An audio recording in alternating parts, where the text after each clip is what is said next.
A very good day to you. Welcome to Herman Manyora's YouTube channel. My name is Jadel Kabir. I'm super pumped, happy that you've joined us for political conversations. Conversations which I hope will build this country. We're progressing with President William Ruto as our president, and I do hope we have a stable country because of these conversations. I'm joined by Herman Manyora, political analyst, commentator, strategist, University Don. I called you that last time. How are you doing today? I'm fine. You're doing well. I'm doing very well. Wipers come out with a statement, Azimio, Kalonzo saying they will challenge the majority ruling by Moses Wetangula in court. What do you think? Should they go this step? Are they likely to lose? The way our courts work, there's no way. There's no point. In the unlikely event, in the unlikely event that the rule in your favor, yeah, it will be long after your majority has been swept away. Okay.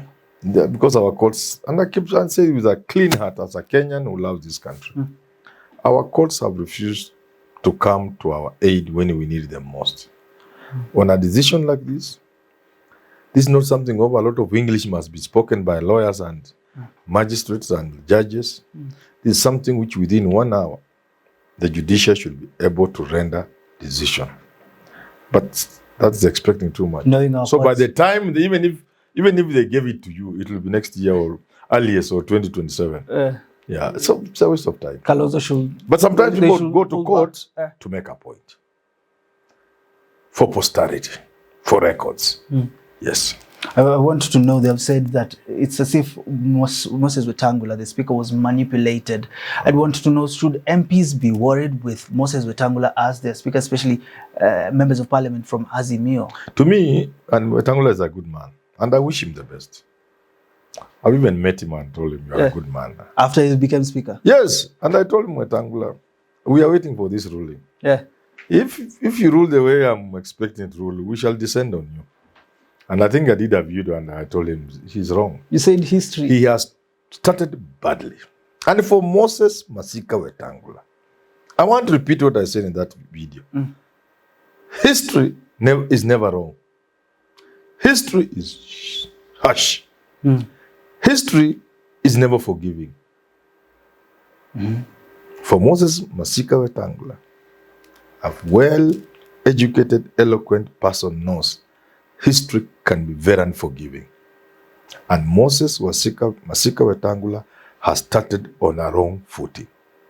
And for William Samoei Ruto, you are giving fodder to a revolution that can remove you from State House. Only Manyora can tell Ruto that way because I want him to succeed.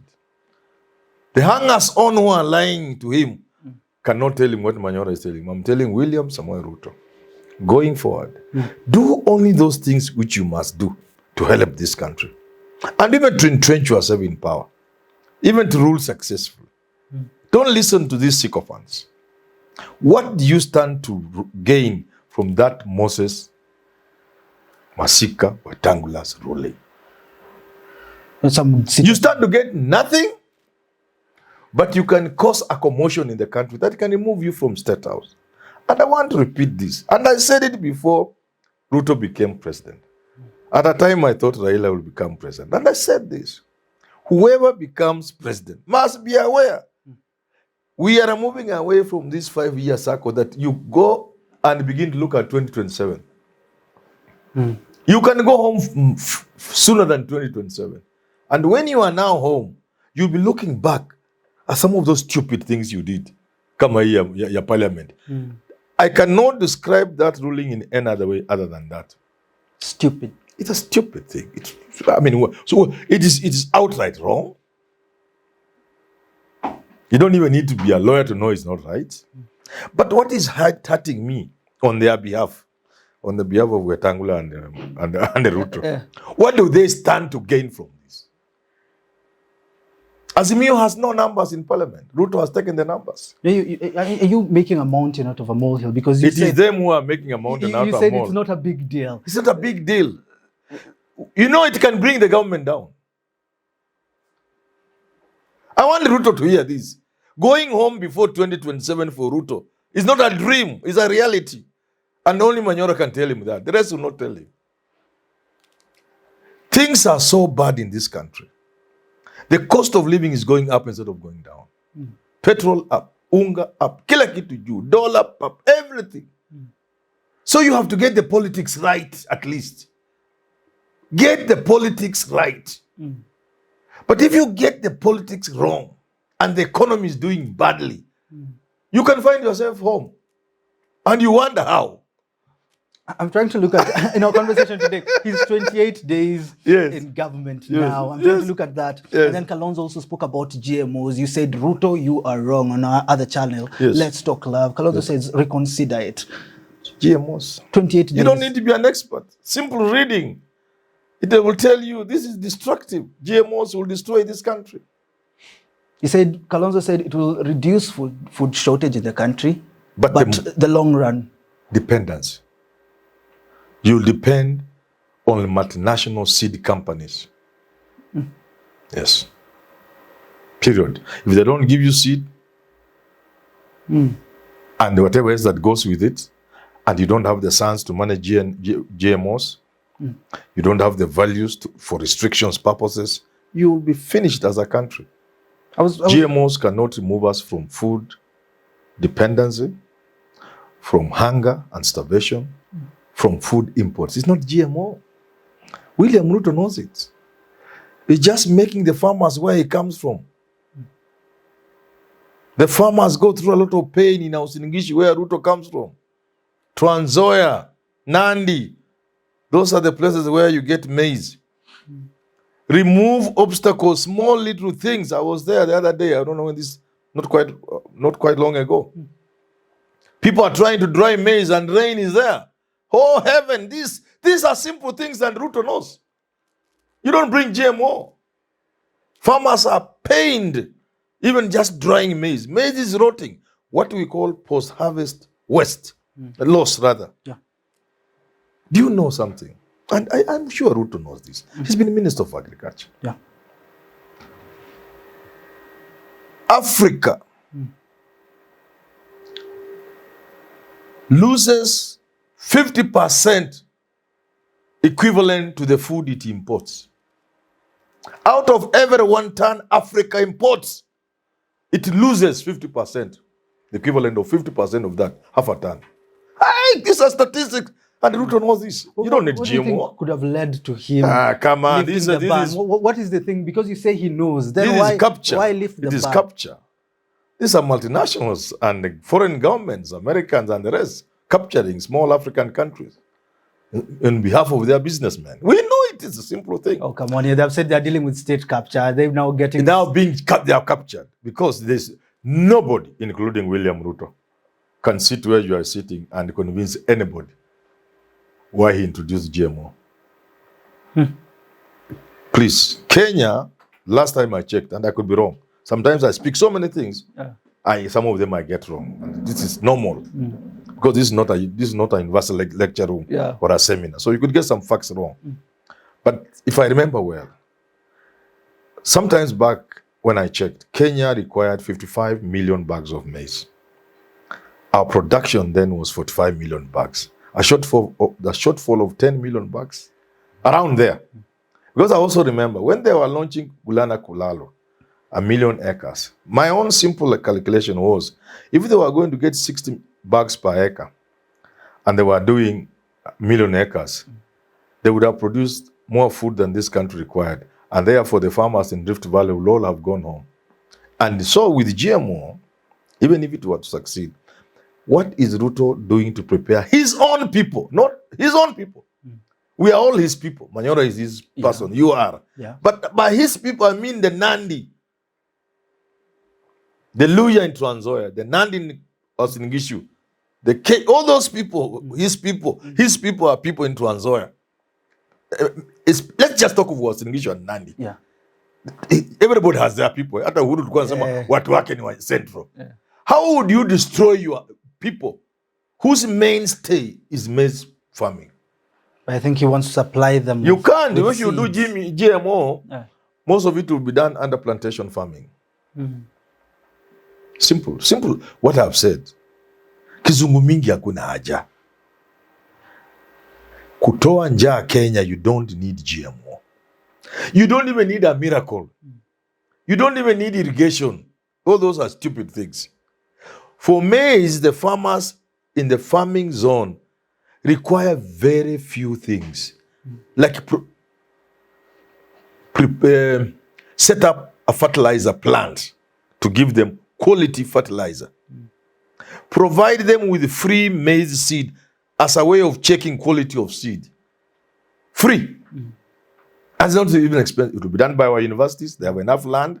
By Carlo, not Carlo, But I think by Kenya Seed Combination, they will produce free seed, certified, and not here biashara hii. I think he spoke about that fertilizer And I'm saying, the plant. I think he said no, don't talk. Do it. Don't bring GMO. Do a fertilizer plant. Make sure the farmers are supported so that they don't waste a lot of food in the farm to rodents, to drying problems, and more importantly, one of the reasons why farmers don't produce food in this country sufficient. You plant, you are lucky, you thank your God, the harvest is wonderful, there is no market. Okay. That means the middleman comes, because you must pay fees in January, you give out your maize for a song. And the Ruto knows all this. I must call him Ruto because he's somebody whom he's the one we are trying to tell, and we are helping him. Because if President Ruto succeeds, we all succeed. He knows farmers. That farmer who had 300 bags doesn't have a market. Some people come and take it for a song. He gives them one because he must also plant the following year. He needs the money. Okay. He must take children to school in January. He needs money. People in those areas depend on maize and maize alone. If in January, I lived there, if in December after having harvest, you have not been bought a shirt, you will have to wait for the next harvest next following year, December. That's how it is. So that farmer will not plant the number of acres he had planted the following year because of marketing. So the man who did 50 will now do 30. Next he will do 3 for his family only. Yeah. That's what is killing family. Agriculture in this country is marketing. You don't need GMO. You just need to provide. And while that is happening, I must finish here now. Yeah. While the farmer in Moisbridge, where Richard comes from, Mwenja. Yeah. Why the farmer is suffering because akona mahindi kwa stone, akona mtu ananunua. Some part of the country people don't have that food.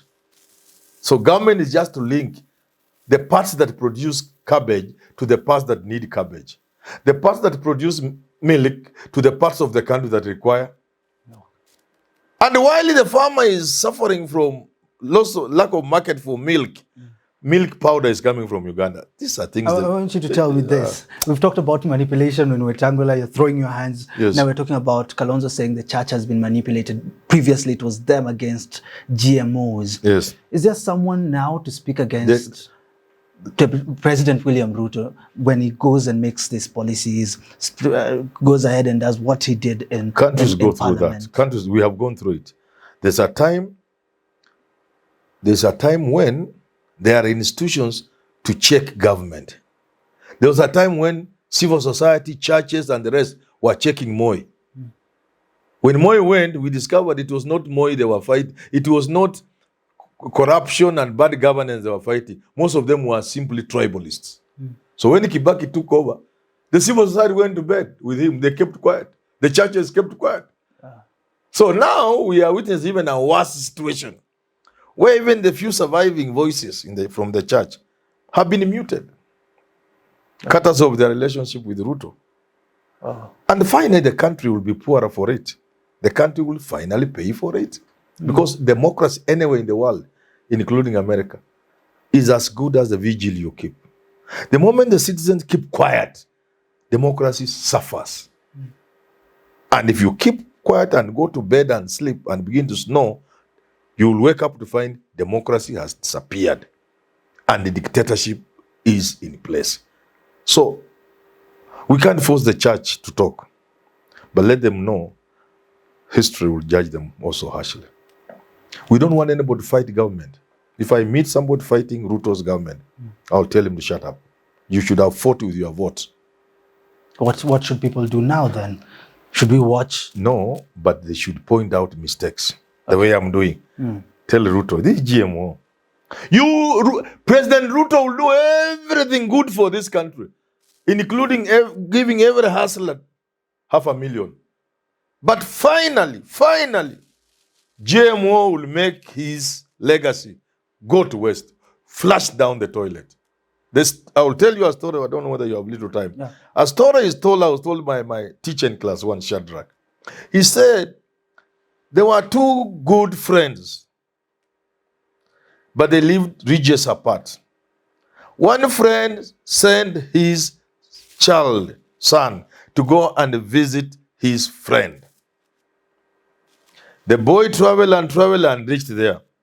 He was welcomed. The first meal he was given was of, I hope this doesn't make people throw, well-fried flies.